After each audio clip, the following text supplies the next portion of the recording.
السلام علیکم ګرانو دوستانو. نن به زه تاسو ته وایم چې په نړیوال جام کپ کې د افغانستان او د استرالیا چې کومه په زړه پورې لوبه ترسره سوله، دغه لوبه خو بدبختانه افغانستان وبایلله، خو دغه لوبې نه وروسته د پاکستان پخواني لوبغاړي وسیم اکرم، وقار یونس، مصباح الحق او شعیب ملک یو څو عملونه ښودلي دي چې کوم په وجه باندې افغانستان دغه لوبه بایللې ده.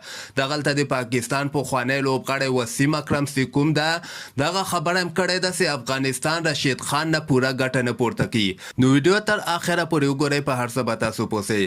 زه به تاسو ته وایم چې د افغانستان او د استرالیا چې کومه اخرنۍ لوبه په T20 ورلډ کپ کې ترسره سوله، دغلته خو د افغانستان بالرانو ماشاءالله فضل حق فاروقي او نوین الحق او رشید خان ډیر زبردست بولینګ یې ترسره کړه. استرالیا صرف 1.8 رنزه ټارګټ افغانستان ته ورکړی.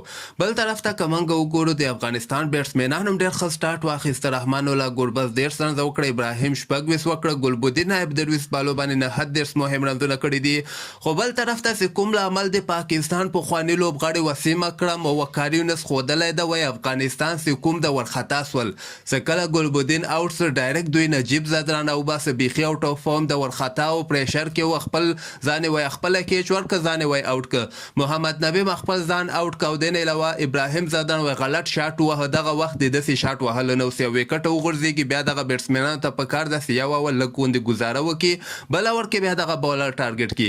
دغلته د افغانستان په خوایه سوله او افغانستان له لاس نه دغه لوبه ووتله. کنی وایي وخت کې افغانستان 80% چانس وسي استرالیا ته ماتې ورکړې وله.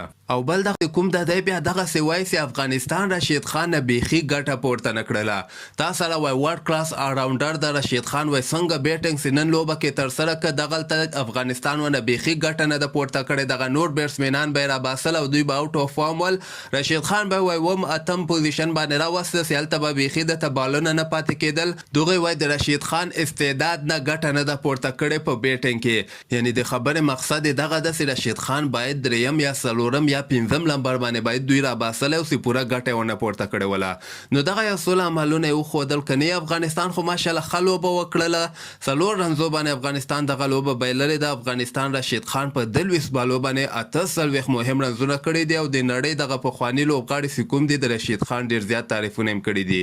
تاسو خپل نظر لاندې ما سره په کمنټ کې شریکولی سئ او همدغسې تازه خبرو لپاره تاسو دغه چینل هم در سره سبسکرایب کولی سئ.